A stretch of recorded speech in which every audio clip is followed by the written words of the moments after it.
Ramsey eagerly joined the 26th Cavalry Regiment in the Philippines back in 1941, and he recalled, "I didn't even know where it was, except that it was a warm country, tropical, that they had a good polo team over there."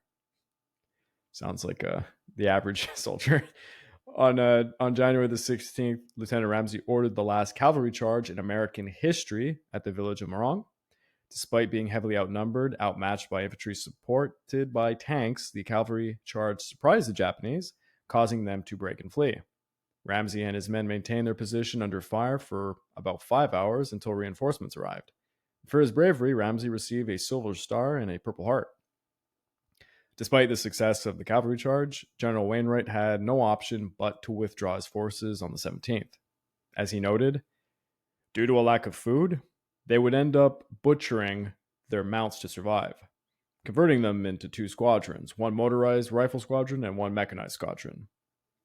Now, back over in the east on the Abuque line, MacArthur dispatched the Philippine Division and his remaining reserves to plug the gap caused by the 51st Division's blunder. If this position fell, the entire main battle line would collapse in an instant. And I think at this point, I'm just going to slightly go a bit down on the map. There we go. The 51st Philippine Division launched a counterattack, but in their eagerness, many troops advanced far ahead of their supporting units, creating vulnerabilities on their flanks.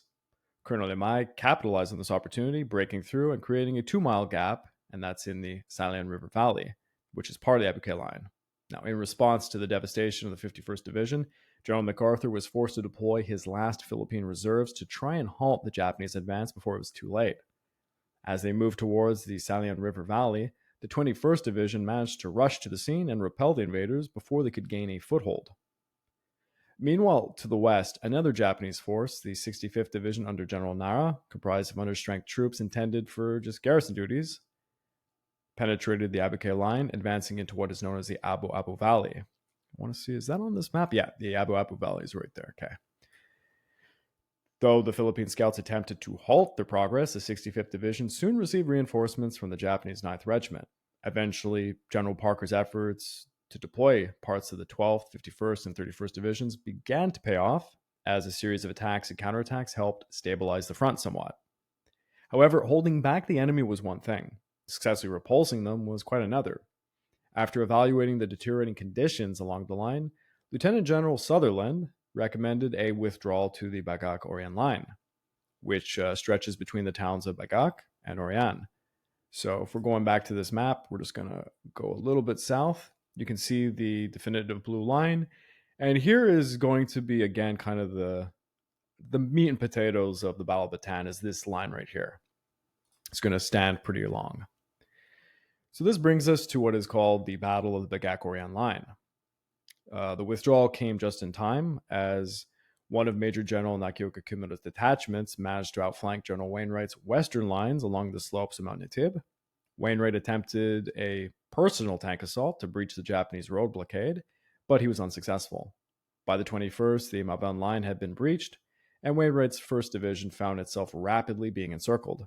Consequently, he and his men were forced to abandon their vehicles and artillery pieces, retreating south via the beach. The Maban line was left behind, and a general retreat began southwards. Meanwhile, MacArthur started sending some messages to Washington regarding the defeats and the withdrawals, characterizing them as a coordinated amount of maneuvers. He stated, "Under the cover of darkness, I broke contact with the enemy, and without a loss of a man or an ounce of material, I am now firmly established on my main battle position. The execution of the movement would have done credit to the best troops in the world." So great propaganda from the PR team. Yeah, it's basically like what looks like a loss of my first defensive line is actually, I planned this all along, of course. Yeah. But, generals will be generals.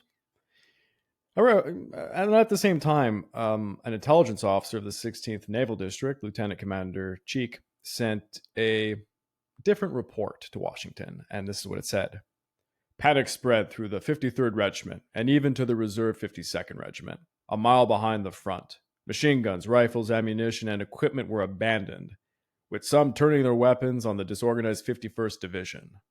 So So we got two very different reports coming And in. I'm pretty sure this is just going to fuel MacArthur's distrust of the United States Navy. Exactly. Yeah, it's, the Navy is his real enemy. So yeah, despite MacArthur's, we'll call it optimistic narrative, Commander Cheek met with the U.S. Army colonel, confirming that about 40% of the Philippine Army divisions had been lost to desertion at this point. Many had abandoned artillery pieces, scores of machine guns, thousands of rifles, vast amounts of munitions and supplies, which they didn't have a lot of, by the way. For the retreating soldiers, chaos did reign. Thousands were separated from their units, and they arrived haphazardly behind the new defensive lines. Fortunately, there was little activity from the enemy in terms of aircraft, which could have really done a lot of damage to them as they were all exposed running across the roads. By January the 26th, all the forces were safely positioned behind pillboxes, trenches, and bunkers along the Bagak-Orian line, with supplies effectively being resupplied via footpaths through the jungle. Both American and Filipino forces were acutely aware that they had retreated into a peninsula that might become their tomb. Now, just to reiterate, MacArthur's insistence on stopping the invaders at the beaches back at the beginning of this cost them valuable time. In the rushed efforts to enact War Plan Orange 3, the Army had failed to transport all the available ammunition, your medical supplies, all your food, war materials to Bataan. They were already on half rations, and those witnessing the retreat described their comrades as, quote, the walking dead, unwashed and unshaven for 9 days, with gaunt faces blank. They were now in the same precarious position as before, further south, with both the eastern and western flanks separated by Mount Natib. It's like kind of rinse and repeat. Wainwright would command the western sector again, while Parker retained command of the eastern sector. The troops resisting in their foxholes and dugouts thanked their lucky stars that they had survived the intense retreat from the Abuquay-Maban lines. They probably should have held it longer, though. Lieutenant General G. Lee of the Philippine Division composed a poem about the withdrawal. And it goes something like this: saved for another day, saved for hunger and wounds and heat, for slow exhaustion and grim retreat, for a wasted hope and sure defeat. It's pretty dark and gloomy to write that while defending, but yeah. Some of the Japanese forces were also in quite a difficult position. Nara's 65th Summer Brigade, again, supposed to be just garrison units, suffered over 2,000 casualties, and the survivors were quite exhausted, pretty shell shocked from their first taste of real battle. Now, before we continue, I do have another map, but I think I'm going to leave it for a while. It's not as well detailed as this one. This one simply is one of the best maps I found. On the night of January the 22nd, Generals Wainwright and Parker initiated a hazardous withdrawal from the Abuquay-Maban lines, as we had described. Meanwhile, Douglas MacArthur was trying to assure Washington, that everything was hunky-dory, but it wasn't. It was anything but. Just to give you an idea, some sailors during this were asking when being handed weapons, "Hey, Sarge, how do you get bullets into these things?" Basically, the Navy men were being thrown onto the front lines, and it's actually a funny part about this. Some of the untrained sailors, when they were given guns, because of their lack of appropriate uniforms, they took coffee and they rubbed it against to kind of like blacken it up a bit, because yeah, it wouldn't make much sense to be out in white. But yeah, so now sailors are getting thrown onto the front lines. Honestly, just kind of sounds like how the Russian Second Pacific Squadron sailors were in their training. Yeah.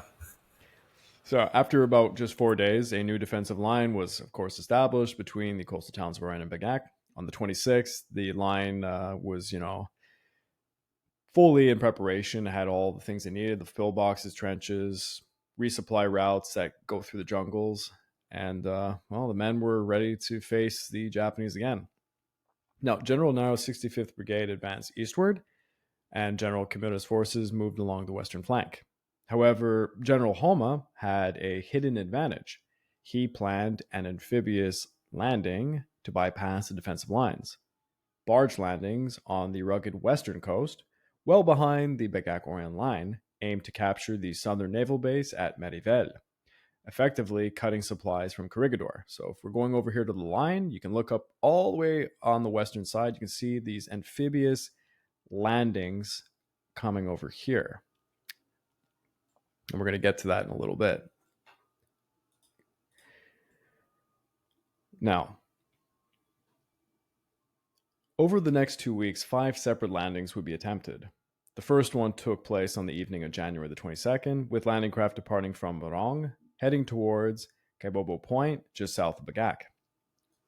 I'm trying to see if that... Yeah, okay, that's on the map. Good. Homa may have acted a little prematurely.